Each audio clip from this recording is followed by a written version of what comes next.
everyone, and welcome to Screams After Midnight, the weekly horror discussion show on YouTube, in which we discuss horror films from the past and the present. I'm Peter Bradley, with me is Tim, Joseph, and Connor. Say hi, guys. Hello. Hi, guys. That was almost in sync, but Connor had to ruin it by saying it late. This week's film is going to be 1981's The Prowler. And yes, I've got IMDb up, and the reason why I say that is because if you're watching the video, I always look off screen before I say the year, because I need to double check, right? I'm just going to say it just before someone accuses me of things, like, yes, it's up, I admit it, okay? The Prowler is a slasher film. It was directed by Joseph Zito, who actually went on to direct the fourth Friday the 13th film a couple of years later. So, believe it or not, you might have seen two of Zito's works now. You just weren't aware of it. This came a year after the original Friday the 13th, which is the height of the slasher boom. I don't have the exact figures in front of me, but I think it went from something like 18 slasher movies in 1980 to something like 150 in 1981 Jesus. In the US. So they were all gunning for it, but the other thing that this film has of note, personnel-wise, is that the effects were done by Tom Savini, who also did the effects for the first Friday the 13th and the fourth Friday the 13th, and also the original Dawn of the Dead and countless other horror movies of that era. He got about. That's The Prowler. The plot is pretty standard, really. It opens with a flashback to 1945, I think, just after the Second World War, and we see a letter from a girl who was dating one of the soldiers, breaking up with them because this was presumably sent during the war when she didn't know when he was coming back, and she's like, "Oh, I can't wait for you. I have to go out and find someone else. Hope there's no hard feelings." And then after the war, we go to the graduation dance of this small town, and the girl in question and her new boyfriend are brutally murdered on with graduation night with a pitchfork. Yes, lovely. And then it flashes forward to present day, which was 1980 when they were filming. And obviously this is the first graduation dance they've had in like 35 years, because the dad of the girl put a stop to it every year, but he had a stroke recently, so he's not around to stop the dance from happening. And over the course of the night, as the dance is going on, some mysterious killer shows up and starts killing people one by one. It's a slasher movie, folks. That's basically it. There's a flashback, origin to explain some motive, and then there's killings. That's it. Yeah, that's all you need. That's all you need. Right off the bat, I quite like this movie. I mean, it's just a classic 80s slasher film. There's nothing great to say about the characters necessarily, but they're not annoying, which is always a plus, because a lot of these movies have really annoying characters. But the stuff that really stands out for me is really the stuff from Tom Savini. The kills are actually really nice, really bloody and inventive. So let's talk about the kills. Bayonet to the head. Bayonet to the head, yeah. Best one. Top 5 slasher kills now. Really? Yeah, that's yes. Up for you. I love that. I do like that. Before we get on to anything else, I've not spoiled anything yet, so full spoiler warning now for the rest of the show. We'll be going full spoilers. So speaking of the guy who gets the bayonet through his head, what did you think of him being alive at the end? That final jump. Yeah, the final jump scare where I wasn't sure if that was he really supposed to be alive, or was that something in her head or something? Well, yeah, I suppose you could say that, yeah. I hadn't really thought of it. I assumed he was still kind of alive, but not really. Like, you know how that way you have like a sort of a spasm reaction thing? Yeah. I thought it was kind of like that, but because even when he's getting killed and like the killer puts the knife like right through his head, and he's still trying to think, oh, don't. Yeah. So it comes through the bottom of his chin, but at least when he's still struggling, I thought, well, maybe it's kind of like that thing where until you pull it out. Yeah, until you pull it out, you're still technically alive. It's not until you pull the weapon out where the body starts to malfunction because like everything's disconnected now. Yeah, I'm not a scientist. I admit that. That's movie logic. Yeah, whatever. It's the 80s. It doesn't need it. Yeah. So let's talk about the other kills, and let's talk about the best stuff first. The kills, yeah. So that was probably the best kill, actually. I really like that one. But the one right before that, the pitchfork in the shower, I also quite like. Yeah, that was my favourite one. I like that one. The pitchfork was just so much fun in general. Yeah, it's a good It weapon. didn't really seem to fit with the World War II soldier killing. No, it was a bit out of place, but it was Random. much more fun. Yeah, That's what I kind of liked about it, was that it was like a little random and kind of out of place. But I thought it was cool though, because I don't know, it doesn't seem like a conventional weapon that you usually see in these movies. yeah. Yeah, What that's I why I liked- liked it. Yeah, what I liked about the shower, obviously he uses the pitchfork in the opening, like flashback scene, but what I liked about the shower one specifically is that the camera goes to like a bird's eye view at the top, and you see the pitchfork come in, and it looks like I almost expect it to cut to a different shot before we see any blood, but the shot lingers there for quite a long time, and then the blood just gradually starts to fill in the water, and the water gets more and more red, and I actually thought that was quite a good effect. Because working with fake blood while you're also using water is actually quite difficult, because obviously it washes everything away. Props to Tom Savini. Yeah, props to Tom Savini. Yeah. Well, you know why he says he gets so much work, or why he did get so much work back then, like over other effects guys, is because he was actually in Vietnam, and he's seen a lot of like proper gore, like just on the battlefield. I've seen things. Yeah, I know what it's like. Well, pretty much, but his was more realistic because he'd actually seen it, looking for real. Yeah. As opposed to someone who's just imagining what it'd be like if someone got their head chopped off. Okay. Yeah, that's a pretty good kill. Yeah, even the simple ones, like the girl who's in the pool, and he just sort of slits her throat, but the knife like properly goes right through the neck, and you can sort of see it moving about under the skin. Like it's just, there's nice little touches that just make it that extra bit grimy. You know? Gruesome. It just looks better than what you expect at times. Yeah. I think that's because this is the third time I've seen this. I watched it for the first time when I first bought the Blu-ray whenever it came out. I think 2009 or something like that. And then I watched it with a friend maybe like 2 years after that. And when we were putting it in, I says, "Yeah, I remember this one not bad, but I could barely remember it if I was honest, right?" And I put it in, and I'm like, I remember it being okay, but not loving it. And it was sort of getting that vibe. And then it got to the first couple of kills, and I'm like, "Oh wait, no, I remember this now. These kills were amazing. Oh wait, no, this is really good. Oh no, let's keep watching this." Yeah, so that was really cool. I'm actually, and we're getting to proper spoilers now, but I actually loved it at the end of the movie. After the killer gets in some sort of peril because he gets stabbed with a pitchfork or whatever, I like that he actually also has a shotgun on him. And he's Just conveniently.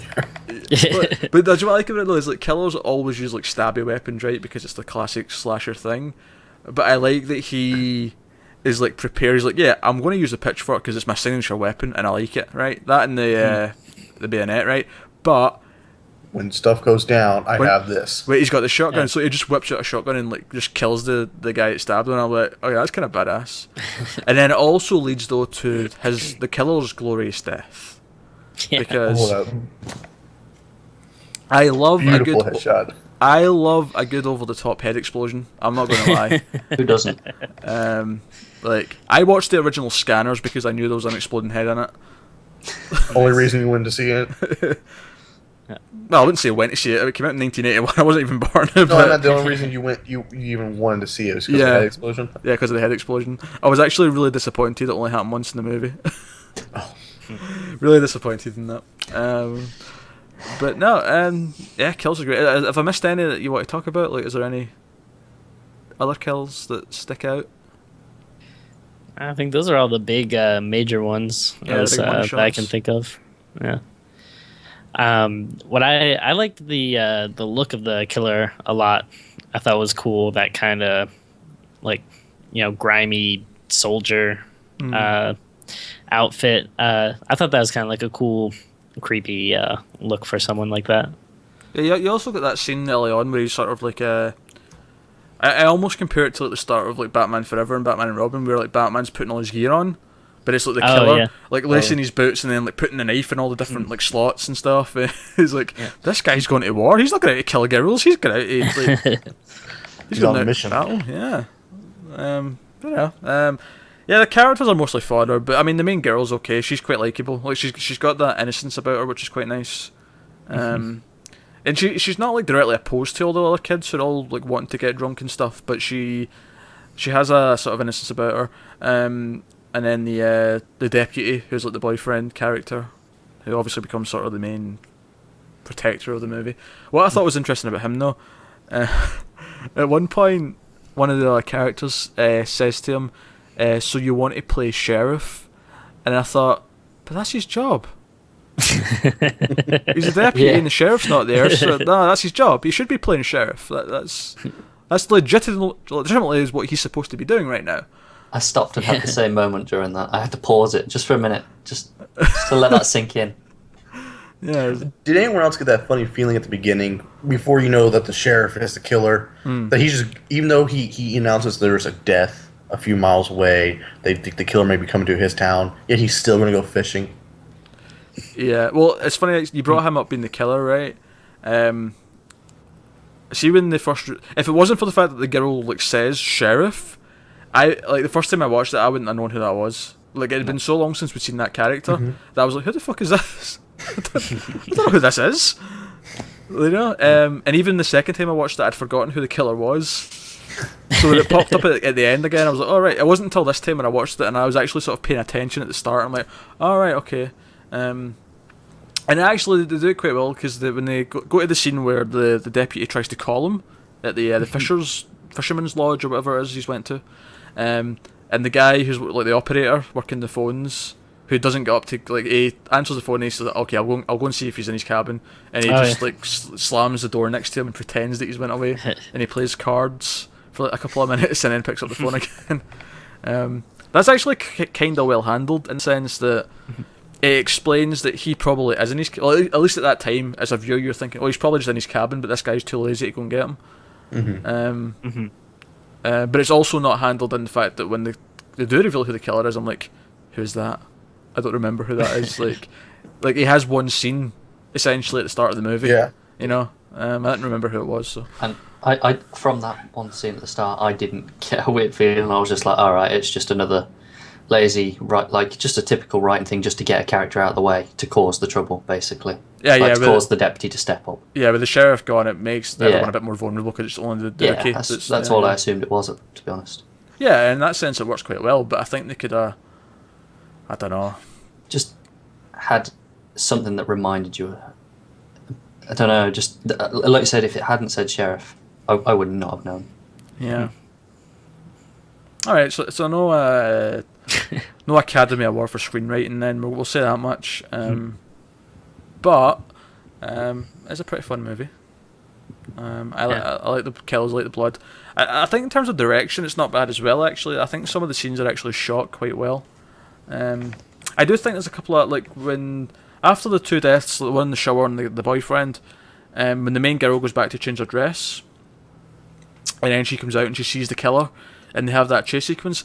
I do think it might have been wiser to not light those hallways quite as bright as they had done, because the killer wasn't really as intimidating when he's just walking through bright corridors. I don't know, it was just sort of something I noticed. If you seen more like a shadow kind of in the corner, yeah, kind of thing, would have been better. Kind of plays up to the soldier idea a bit more, though. Just he doesn't care, he just walks straight through. Yeah, I suppose. It's just like marching in, basically. Really, with any horror movie, it kind of takes a little bit of the creepiness out if it's too bright or in daylight or something. Well, I mean, most of the movie does it quite well, because it's set at night. It's just that one particular sequence is inside really well lit rooms. So,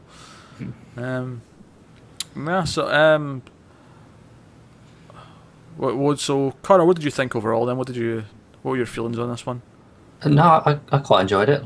It wasn't the best thing ever, obviously, but there was more than enough to keep me entertained for the whole 90-odd minutes. Yeah. Okay. Tim, how are you feeling about it overall? I liked it. I guess I was a little bored, in between the kills and stuff. I guess, I mean, it's like you kind of mentioned, it's a, it's a standard slasher. It's, not, a great world-class story or anything. So I didn't really find myself too invested, except for when the killer would show up or there was a kill. So I mean, I really liked the kills, I like the gore and stuff, but the kind of parts outside of it did bore me a little bit. But overall, I did enjoy it. Joseph? above average slasher, mainly because of the kills. That first bayonet death that actually got a groan out of me when seeing the eyes rolling back the head. Something I don't really do often. Yeah, it's a little basic in a lot of its plot points. It's an 80s slasher, but I very much enjoy it. So much that, well, whenever I've got some more funds, I'll probably go purchase it. Oh, that's cool. Yeah. Yeah, the Blu-ray's got a commentary track. I was hoping to listen to that for this episode, but I didn't get a chance. But no, it's I think it's a pretty fun movie. If you like 80s slasher movies, I think this is sort of right in there with the sort of the prime of them. And like you guys say, it's all about the kills and the gore, and I think slightly better than average direction as well. I mean, I don't think this guy's John Carpenter or anything, but I think he did a pretty decent job with what is a pretty standard 80s slasher movie. And I think the two main actors, the deputy and the main girl, I think are both likeable enough in their roles. So, no, yeah, that's the Prowler. And they only made one movie. They never had any sequels or anything, right? No sequels. Yeah. I guess it never either didn't make as much money as some of the other ones, or they just didn't think the killer was like as much of an icon to keep coming back.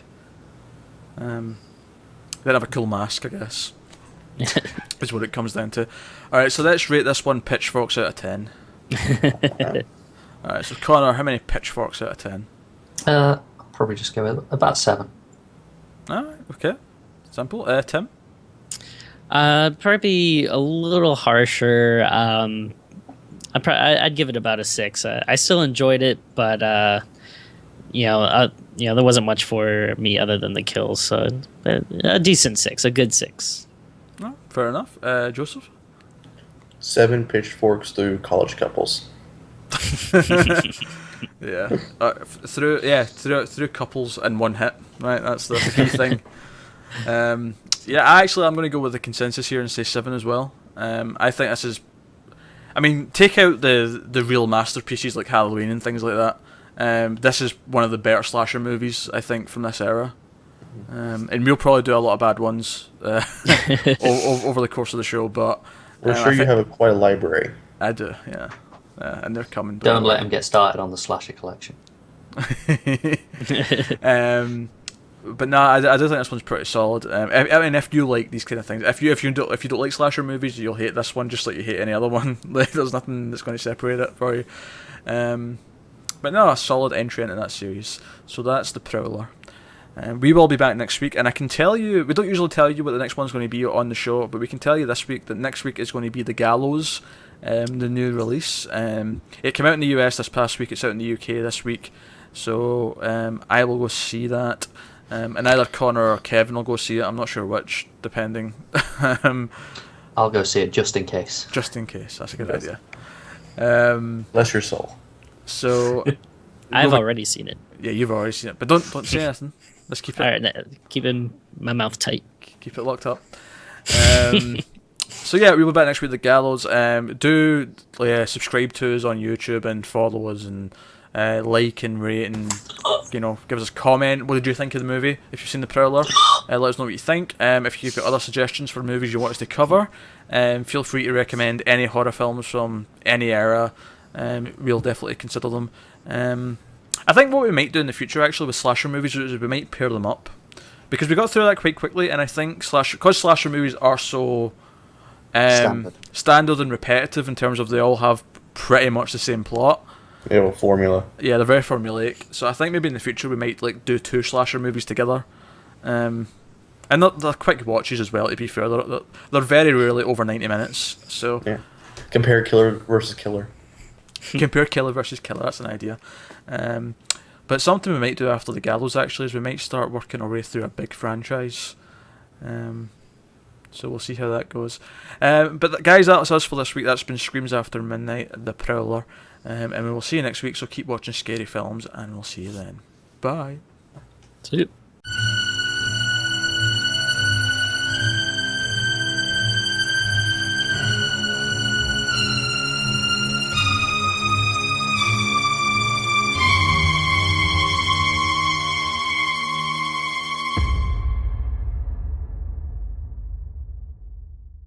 We are already recording. I'll just make sure that just now. After all, a bit of fluff on either side is easy enough to cut out.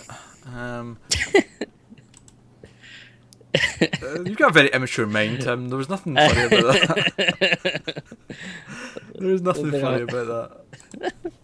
Fluff on either side. What? I don't know. It got me. Nothing wrong with that sentence. 5, 4, 3. Hi everyone. Tim. It was nodding as I was counting, and it was really putting me off because when I finished, all I could think about is I'm nodding. There's your outtake. Wow, that lasted long. Right. 5, 4.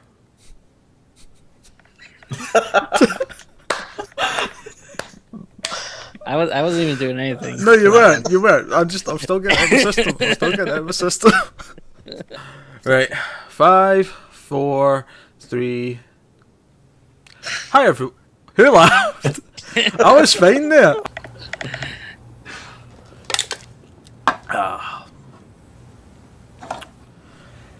Alright, we've got a show to do.